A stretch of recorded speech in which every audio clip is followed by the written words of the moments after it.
Welcome back to the deep dive. You know, if you've ever looked at a score, maybe something from Chopin or Bach. Oh, especially back. Right. And you just see all these notes and wonder, how on earth do theorists make sense of it all?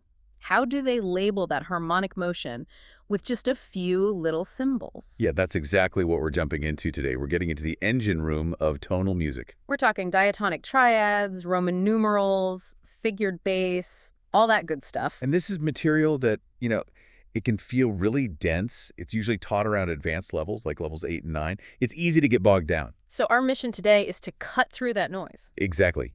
We want to give you a really clear framework for understanding not just what the chords are, but what they do, their function inside a key. Okay, let's unpack this then. The most basic unit is the triad. Right. A 3-note chord built in thirds. We'll assume everyone's on board with that. And they come in 4 main flavors, right? Major, minor, augmented, and diminished. Correct. But the real complexity, it starts when you start moving those notes around.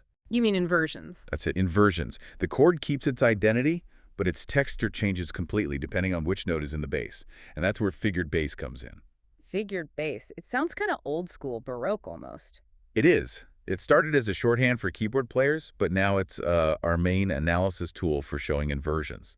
So what are the codes we absolutely have to know? Well, for a first inversion, that's when the third of the chord is the lowest note. The full symbol is technically 6/3. But you almost never see that written out, do you? No, almost never. The key takeaway, the standard shorthand, is just the number 6. So if I see a 6 next to a Roman numeral, I should immediately think first inversion. Boom. First inversion. It tells you the bass note is the third of the chord. It's crucial for understanding how a composer moves smoothly from one harmony to the next. Okay, that's one position. What about the other? The other is the second inversion. That's when the fifth of the chord is down in the bass. And that has its own symbol. It does. And this one is always written out in full. 64. 6/4. Yep. And these symbols are so powerful because they let you, strip away all the surface complexity of the music and just see the root harmony. What chord are we really hearing? Which brings us to the core of it all.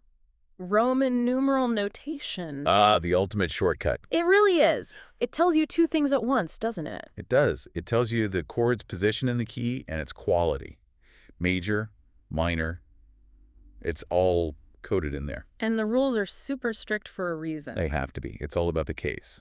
Uppercase Roman numerals are exclusively for major triads. Like I, 5, and V in a major key. Precisely. And if the triad is minor, we switch to lowercase. So 2, 3, and 6. Exactly. Then there's the odd one out. The diminished triad. The diminished triad gets its own special symbol. It's a lowercase numeral, but it's followed by a little circle, the degree symbol. So V diminished. Right, that's with a little circle. The second you see that, you're dealing with that really unstable, tense chord built on the 7th degree of the scale. Now, this system works perfectly in a major key, but things get a little more complicated when we move to minor keys, right? Sure, absolutely. This is maybe the most important nuance to get at this level. You can't just rely on the natural minor scale. Why not? What's the problem with it? The problem is the 5 chord. In natural minor, the chord built on the 5th degree is a minor chord, a lowercase v. And a minor V is weak. It's very weak. It lacks that tension, that powerful pullback to the home chord, the tonic. It just sort of fizzles out. So the whole system needs a fix to make minor keys work. It does. And the fix is to borrow from the harmonic minor scale. We raise the 7th scale degree by a semitone. And that one change does everything. It does 2 huge things at once. First, it creates what we call the leading tone. That's the note that's just a half step below the tonic, and it desperately wants to resolve up. Okay, so you get that upward pull. And second, when you use that raised 7th to build your 5 chord, it transforms it from minor to major. Ah, so you get a major V chord in a minor key. You must have a major V chord. It's a structural necessity. Give the music its gravitational pull, its sense of direction. And that also changes the 7 chord, I'm guessing? It does. That raised 7th degree becomes the root of a diminished 7 chord, Okay. that V diminished. It's super dissonant and functional. You have to remember to apply that rule. Okay, so now we have all 7 chords in the key. But are they all equally important? It feels like some do more work than others. It's a great way to put it. They're not equal at all. There's a clear hierarchy. A kind of structural backbone versus a supporting cast. That's the perfect analogy. We group them into primary and secondary triads. The primary triads are your core, your pillars. the I, Phi, and V. The I, V, and V. Built on the 1st, fourth, and fifth degrees.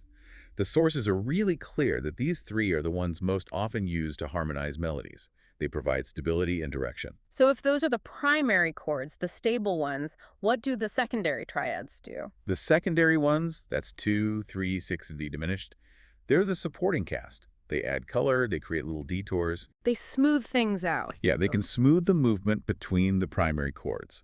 Yeah. Like going straight from an I to a V can be a bit blunt. But if you stick a Vi chord in between, The classic IVV progression. there you go. It just makes for a richer journey. Uh-huh. The 3 and the V diminished are probably the weakest, structurally speaking. To really get this, we need to connect the numbers to their names, their actual functions. It's what musicians all over the world use. Absolutely. This is just straight memorization, but it's fundamental. Okay, let's do a quick rundown. Tonic, the home bass. Fleshy. Subdominant. It's sub because it sits below the dominant. It likes to move to the dominant. Which is V, the The dominant. chord with the most tension, it has to resolve back home to the tonic. Okay, and the secondary ones. I is the supertonic because it's above the tonic. 3 is the mediant, kind of midway between tonic and dominant. V is the submediant. Right, midway below the tonic. And V diminished is the leading tone chord. Its root is that leading tone we talked about. Knowing those names helps you predict how a chord is going to behave. It's all about behavior, function. All right, theory mastered. Let's talk application.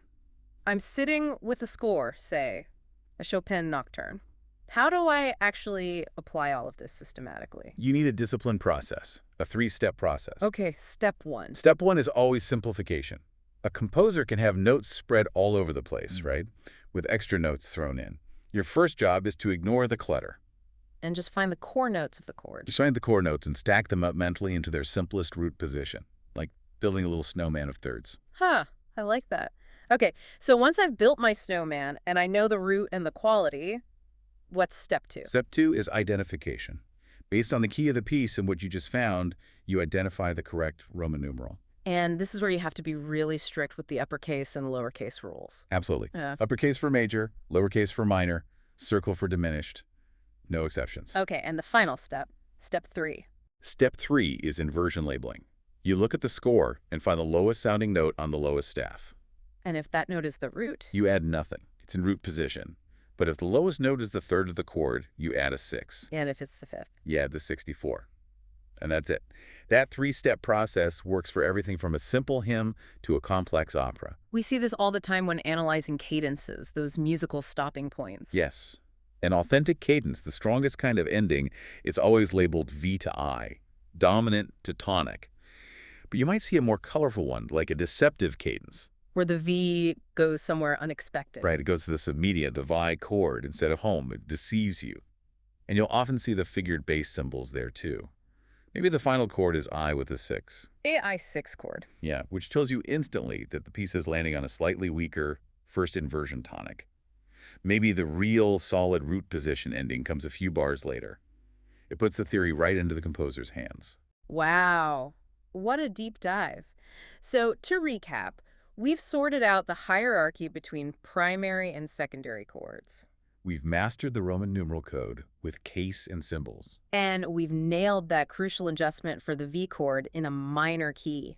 And it's so important to remember that this whole system, the foundation of so much Western music, is built on chords made from the interval of a third. We call it tertian harmony. Tertian harmony. Yeah. And understanding this framework is the absolute key to unlocking everything that comes next. Seventh chords, secondary dominance, modulation. It all builds on this. But, you know, the sources also hint at music that starts to challenge this entire system. They do. As you move into the 20th century, composers started to deliberately move away from it. They explored things like chordal harmony. Chords built on the interval of a fourth instead of a third. Exactly. And this brings up a really powerful final question for you to think about. The entire power of the Roman numeral system is based on defining a chord's function. Is it a tonic? Is it dominant? But if a composer builds a chord entirely out of fourths, does that chord still function as a dominant? Can you even call it that anymore? The whole system breaks down. It does. When you throw out the interval of the third, you kind of throw out the entire functional system we just mastered. The harmony stops directing. And it starts just coloring. It just starts coloring. And that paradigm shift from function to color is a whole different world. Definitely something worth mulling over.